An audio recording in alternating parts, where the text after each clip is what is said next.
бай болсо да, кедей болсо да, канчалык өнүккөн болсун, бүгүнкү заманда ушунчалык өнүккөн күн болсо дагы Кур'ан-ы Карим ошол адамды адашпай жашаганга, туура жолго баштай турган китеп.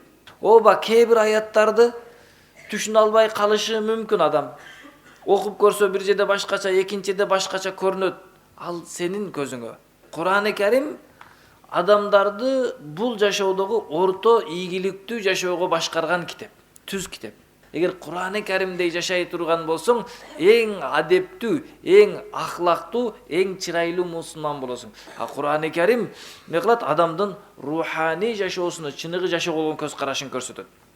Дин замандын бардыгына жарайт.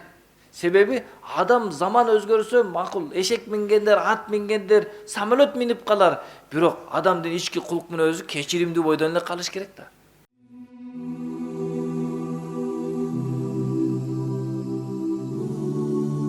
أعوذ بالله من الشيطان الرجيم بسم الله الرحمن الرحيم الحمد لله الذي أنزل على عبده الكتاب ولم يجعل له عوجا قيما لينذر بأسا شديدا من لدنه ويبشر المؤمنين الذين يعملون الصالحات أن لهم أجرا حسنا ماكثين فيه أبدا. Sadaqallahul azim. Бардык мактоолор кулуна китеп түшүргөн Аллахка болсун. Кылган жок ал китепте эч бир ката. Түп-түз болгон эскертүү үчүн Аллах тараптан катуу азаптан жана сүйүнчүлөш үчүн амал кылган момундарды албетте аларга жакшы сыйлыктар бар. Болушат ал сыйлыктарда түбөлүктүү. Бул Кахф сүрөсү мындан мурдакы сүрө Исра сүрөсү болгон. Аллах Таала Кахф сүрөсүн баштап жатат: бардык мактоолор кулуна китеп түшүргөн Аллахка болсун. Ал эми Исра сүрөсүн баштаганда Субханаллази, Аллах бардык айып кемчилдиктерден таза аруу зат деп айткан. Ал эми бул сүрөнү Аллахка мактоо менен баштады. Таспих менен тахмиддин ортосунда мындай айырма бар. Таспих деген улуулуктун башталышы болот. Ал эми тахмид, мактоо улуулуктун эң жогорку деңгээлинде болот. Эмне үчүн? Себеп кемчилдиктен таза болуш бул улуулуктун башталышы болот. Аллах кемчилдиктен таза зат, мактоого дагы татыктуу зат. Ошол үчүн пайгамбар алейхиссалату вассаламды жерден асманга алып барып, Ме'ражда пайгамбар алейхиссалату вассаламга көтөргөндүгү бул пайгамбар алейхиссалату вассаламга эмне кылды? Аллах тараптан жакшылык болду. Ал эми экинчиси Аллах Таала өзүнүн вахисини, Кур'ан-ы Каримди пайгамбар алейхиссаламга түшүрдү. Бул дагы чоң жакшылык. Бирок бунун китеп түшүргөндүгү чоң жакшылык. Себеби Ме'раж кечеси пайгамбар алейхиссаламдын өзүнүн даражасы көтөрүлүп, өзү бийикке чыкса, ал эми Кур'ан-ы Карим бүткүл үммөттөргө тиешелүү болгондуктан эмне кылат? Бул улуу болот. Ошондуктан бул жакта мактоо айтылды, ал эми тиги жакта Аллах Таала кемчиликтерден таза деп айтылды. Аллах Таала Кур'анда көп жерде мактоо айтканда мактоодун артынан эки нерсе койгон. Кээ бир учурларда Аллах Таала мактоодун артынан кылган жакшылыгын эскертет. Демек Аллах Таала бизге жакшылык кылгандыгы үчүн Аллах Тааланы макташыбыз керек. Аллах китеп берди. Ал китеп бүткүл адамзатынын туура жолго түшүүсүнө, хидаятта болуусу үчүн берилген эле. Эми мындан өткөн да жакшылык болобу? Демек эң чоң жакшылыктарынан ошол үчүн Аллахка мактоо айтыш керек. Жана ошондой эле Аллах Таала кээде ошол мактоого татыктуу дегенде өзүнүн улуулугун жана кудурет күчүнү баяндаганда. Аллах Таалага мактоолор болсун, асман менен жерди жараткан деп айткан. Асман менен жерди жараткан Аллахка мактоолор болсун. Жоктон бар кылган. Демек Аллах Таала эмне кылды? Бул жерде өзүнүн улуулугуну, кудуретин баяндады. Демек Аллах Таалага биз эки түрдө тең мактоо айтышыбыз керек. Алла улуу болгондугу үчүн, бизге жакшылык кылгандыгы үчүн дагы. Андан кийин айтып атат, ушундай Аллах Таала өз кулуна китеп түшүргөн. Пайгамбар алейхиссалату вассаламдын көптөгөн Аллах Тааланын айткан аттары бар. Пайгамбар саламдын көптөгөн аттары бар. Мухаммад, Ахмад, Хади, туура жолго чакыруучу, же болбосо Хашир дегендей көп пайгамбар салам аттары бар. Ошонун ичинен өтө чоң, улуу, даражалуу иштери болгондо кул деп айткан да. Субханаллази асра би абдихи. Бардык айыптардан таза зат Алла, таза зат өз кулуну не кылды? Меккеден, Харам мечитинен Аксо мечитиге алып барды. Андан ары Миражга көтөрүлдү. Пайгамбар салам асманга көтөрүлүп бара жатат. Не деп атат Аллах Таала Мираж кечесинде? Кулум деп айтып атат. Жана ошондой эле Аллах Таала китеп берип жатат. Эң улуу китеп Кур'ан-ы Каримди, эң чоң китепти берип жатат, бирок эмне деп атат? Кулуна деп айтып атат. Адам затынын даражаларынын эң бийик даражаларынын бири бул кулдук даражасына жетүү да. Алланын кулу болуш керек да. Жашоодо адам же Алланын кулу болот, же адам нафсинин кулу болот. Эми кара, нафсиңдин кулу болуп, каалоолоруңду толтуруудун артынан өмүрүң өткөнгө караганда, Алланын кулу болуп, Алланын буйруктарын аткарган бул улуу болот да. Ошол үчүн жашоодо бир адамдар Алланын кулу болсо, ал адамдар нафсинин кулу болбойт, каалоосун аткарбайт, Алланын каалоосун аткарып жашайт. Эң бийик даража ушул да. Ошол үчүн Аллах Таала пайгамбар алейхисаламга китеп берип жатса дагы не деп атат? Мен кулума китеп түшүрдүм деп айтып атат да. Демек, адам Аллага баш ийип, Алланын кулу болуп жашагандыгы адамдын эң бийик даражасы да. Не үчүн? Себеби Аллахтын алдында кулдуу экениңди билиш адамдын эң акылдуулугу да. Нафсинин кулу болуп, каалооңдун кулу болуп, же болбосо байлыктын же бийликтин кулу болуп, ошонун артынан чуркап жүргөн эң төмөндүктүн белгиси болот экен да. Ошол үчүн пайгамбар алейхисаламды пайгамбар деп айтпастан бул жерде эмне деп айтты Аллах Таала? Кулу деп айтты да. Китепти түшүргөн. Ал китепте өзү сөзмө-сөз которгондо лам яжаллаху айважа, ал китеп кыйшык эмес деп которулуп калат да. Бирок маанында эмес. Себеп кыйшык бул нерселерде болот. Китептин мазмуундары бири-бирине каршы келбейт деген маани. Кур'ан-ы Каримдин ичинде каршылык болгон, бири-бирине карама-каршы келген маани жок. Демек Кур'ан-ы Каримдин ичиндеги маанилердин бардыгы бири-бирине төп келген, дал келген. Оба кээ бир аяттарды түшүнө албай калышы мүмкүн адам. Окуп көрсө бир жерде башкача, экинчиде башкача көрүнөт. Ал сенин көзүңө. Ал биздин көзгө ошондой көрүнөт. Биздин илимибиздин аздыгынан, акылыбыздын тайкылыгынан ошол нерсени түшүнө албай калышыбыз мүмкүн. Бирок Кур'андын ичинде биринчи маани бир аят экинчи бир аятка каршы болгон, бири-бири менен талашып калган, дал келбей калган мазмун болбойт. Каййиман, ошол Кур'ан-ы Каримде Аллах Таала каййим кылган. Каййим дегенди уламалар 3 мааниде айтышат. Кээ биркилер каййим дегенди мустаким, түз.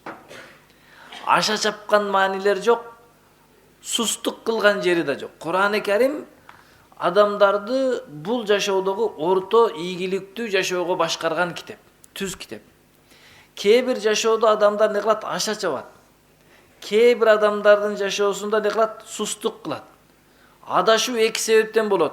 Же көңүл бурбайт, сустук кылат, гаплетте болот, бейкапар болот, же аша чаап кетет. Бир адам ата-энеси менен болгон мамилесинде сустук кылат, бул да туура эмес. Бирок аша чаап кетет, бул да туура эмес. Ата-энесини Кудайдын деңгээлине, Роббинин жараткан заттын деңгээлинде коюп алса болбойт. Бир адам иштеп акча табуу маселесинде сустук кылып карабай коет, иштебей коет, жалкоо болуп кетет. Бир адам башоту менен кирип кетет, экөө тең туура эмес. Ошондуктан бул Кур'ан-ы Карим пайгамбар алейхисалам доорунан баштап кыяматка чейинге ар бир инсандын жашоосунда тууру орто ийгиликтүү жолго баштай турган китеп. Бай болсо да, кедей болсо да, канчалык өнүккөн болсун, бүгүнкү заманда ушунчалык өнүккөн күн болсо дагы Кур'ан-ы Карим ошол адамды адашпай жашаганга туура жолго баштай турган китеп. Кур'ан-ы Карим ушундай кылып Аллах берген, кыяматка чейин аны адамдар толук түшүнүп дагы да бүтпөйт да. Жана аны жаңылап өзгөртүүгө муктаж дагы эмес. Мисалы каралы, дүйнө жүзү боюнча адамдар не кылат? Өздөрү колдору менен жазган китептерди өзгөртүп турат. Бир адам бир китеп жазса, бир канча убакыттан кийин баягы китепти окуйт дагы болбой калыптыр деп кайрадан жазып оңдоп чыгат. Бир жерден не кылат? Бир өлкөдө мыйзам чыгарса, бир канча адамдарды коп коет, ал адамдар ошол мыйзам жарабай калды. Бул 10 жыл мурдагы мыйзам эле, муну өзгөртүш керек. Азыркы деңгээлге бул жарабай калды деп өзгөртүп турат. 10 жылда өзгөртүп тураттар да. Не үчүн? Себеби аны адам жазгандыктан кемчиликтүү болот, айыптуу болот, бири-бирине каршы келет, дал келбейт, талаш болот, түшүнбөйт. Кур'ан-ы Каримде бир аят экинчи аятка каршы келгендер жери жок да. Кыяматка чейинки үммөттүн бардыгына жетет, эч бир жерде өзгөртүштүн кереги жок. Өзгөрбөйт дагы Кур'ан-ы Карим. Ошол үчүн заманбап Кур'ан керек, заманбап дин керек деген туура эмес. Дин замандын бардыгына жарайт. Себеби адам заман өзгөрсө макул, эшек мингендер, ат мингендер, самолет минип калар. Бирок адамдын ички кулк мүнөзү кечиримдүү бойдон эле калыш керек да. Адам кечиримдүү, жумшак, садака кылган, жакшы мамиле кылган, жакшы адам бойдон эле калыш керек да. Кур'ан-ы Карим не кылат? Адамдын руханий жашоосуна, чыныгы жашоого болгон көз карашын көрсөтөт. Экинчи мааниси кайыман деген шахидан деп айтат. Шахид дегени мурдагы китептерди өзгөртүп жазып салган эле аларчы. Колдору менен жазып анан не кылат эле? Жөөттөрдүн аалымдары мынабыны Аллах берген ушундай деп көрсөтөт эле. Аллах Таала айтып атат, бул китеп ошолордун өзгөрткөн жерлеринде көрсөтүп берет. Бул өзгөртүп салды, бул жери мындай эле деп дейт. Ал эми дагы бир түшүнүгү, кайыман деген бул үммөттүн ар бир каталарын оңдоп тура турган, түздөп тура турган китеп. Сен өзүңдүн жашооңда кайсы жерин ката экенин кааласаң, кайсы жер туура экенин кааласаң, билишти кааласаң, анда Куранга салсаң чыгат да. Кур'ан-ы Каримде кат жазгандан баштап, кат жазганда кантип жазыш керек, биринчи кимдин аты жазылыш керек, кандай болуш керек, ошодон баштап ар бир нерсени үйрөткөн да. Көзүң көчөдө басканда кандай болуш керек, оюң кандай болуш керек, бутуң кандай болуш керек, ар бир мүчөнүн өкүмүн айтып берген да. Эгер Кур'ан-ы Каримдей жашай турган болсоң, эң адептүү, эң ахлактуу, эң чырайлуу мусулман болосуң. Пайгамбар алейхиссалату вассаламды келип сураганда, сыфаттап бериңизчи бизге дегенде, "Не сен Кур'ан окубадыңбы?" деди го Айша энебиз. Окуганмын десе, пайгамбарсам ошол Кур'андын тирүү басып жүргөн эле, ошол Кур'анда кандай болсо пайгамбарсам ошондой жашайт деди. Демек биз дагы Кур'анда кандай өкүм берилсе, кандай бизге жол көргөзүлсө, ошондой жашашыбыз керек экен. Аллах Таала бул Кур'ан-ы Каримди адамдарга эмнеге берди? Лиюнзира бa'сан шадидан мин ладунху. Аллах тараптан боло турган катуу азаптан капырларды эскертиш үчүн берди.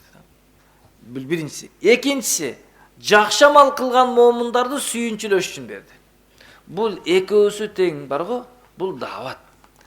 Эмнеге кандай дават десек, жаман иш кылып жаткан адамга биринчи коркутсаң, бул ишиң жаман десең, токтойт. Анан жакшы жолду көрсөтсөң, басат. Ошол үчүн кылып атат, инзар деген сөз, эскертүү деген сөз, мээримдүүлүк менен жакшылык каалап барып коркутасың, бирокчу. Апаң коркутат го. Күйүп каласың деп, термозду көрсөң коркутабы? Мындай күйүп каласың дейт. Бирок күйүп каласың дегенден максат күйдүрүш максат эмес, күйбөш үчүн токтотуп калыш максат да. Пайгамбар адамдарга эмне кылат? Өздөрүнөн дагы көбүрөөк, ата-энесинен да көбүрөөк мээримдүү болгондуктан пайгамбар саллаллаху алейхи вассалам жаман иш кылгандарды, ыйман келтирбегендерди эскертүү үчүн Кур'ан-ы Карим берилген да. Экинчиси, жакшы амал кылган момундарды сүйүнчүлөйт. Ошондуктан Кур'ан илими кимге келсе, ким Кур'ан окуганды билсе, ким динди түшүнсө, ага да ушул эки иш жүктөлөт. Эмне кыласың? Жаман иш кылып жаткан инсандардын ошонусуна эскертишиң керек, бирок жакшылык каалап туруп. Ал эми жакшы амал кылып жаткандарга сүйүнчүлөп, дагы не кылып кызыктырышың керек болот экен да. Уламалар ушул жерден айтат, кээ бир мусулман болгон, бирок жакшы амал кылбагандарды сүйүнчүлөй албайбыз дейт. Неге десе, сен жаннатка киресиң деп айта албайбыз дейт. Ал балким Аллах Таала ал адамды дозокко салып, азаптап да анан кийин чыгарышы мүмкүн да дейт. Балким кечирип коюшу мүмкүн, бирок жаннатка түптүз кирип кетесиң деген убада жок экен да. Ошондуктан жакшы амал кылып күнөөдөн сактаган момундарды биз не кылат экенбиз? Сүйүнчүлөйт экенбиз. Не деп? Анна лахум ажран хасана, албетте силерге жакшы сыйлыктарды, жакшы соопторду, жыргалчылыктарды Аллах Таала даярдап койду. Анан кара, жакшылыктар качан толук болот десе, жакшылыктар качан толук болот? Качан түбөлүктүү болсо. Бул дүйнөдө канча бай болбогонуң, канча кыйын болбогонуң, канча күчтүү болбогонуң, канча бийликте болбогонуң баары бир күн кетип калат экен да. Ошол үчүн коркунучта болот. Бай коркуп жашайт да, качан кедей болуп калат экенмин депчи. Ден соолуктуу адам да коркуп жашайт, качан ооруп калат экенмин депчи. Бийликтеги адам да ойлонуп жашайт да, качан бийликтен кетип калат экенмин деп. Жаннаттын ичинде байлыгы да, бийлиги да, жыргалчылыгы да бардыгы түбөлүктүү болот. Макифина фихи абада. Түбөлүктүү болушат ал жыргалчылыктарда. Ошондуктан Аллах Таала ушул аятта эмне кылды? Бул башка эки аятта китепти түшүргөндүгүн айтты. Жана ал китептин ичинде эч кандай ката, туура эмес жери жок. Аллах Таала бардыгын китепти үммөттүн жашоосун оңдош үчүн берген болду да. Эми бир адам түшүнүп кала турган болсо, Курандын ичинде кайсы бир нерсени түшүнбөй жатса, туура эмес деп көзү көрүп жатса, ал ошол адамдын илиминин аздыгы жана ал адамдын акылынын төмөндүгүнүн белгиси болот экен. Жана Аллах Таала илим берет экен, Алла дин түшүнүгүн берет экен. Эмне үчүн? Башкаларды жаман жолдон кайтарып, жакшы жолго кызыктырыш үчүн. Демек, ар бир адам ушул эки амалды кылыш керек. Сахабаларда дагы ушул эки амал бар эле. Ар бир адамды жамандыктан кайтарганга, жакшылыкка чакырганга аракет кылатыла. Аллах Таала бизди дагы мына ушул аяттарга амал кылуучулардан кылсын.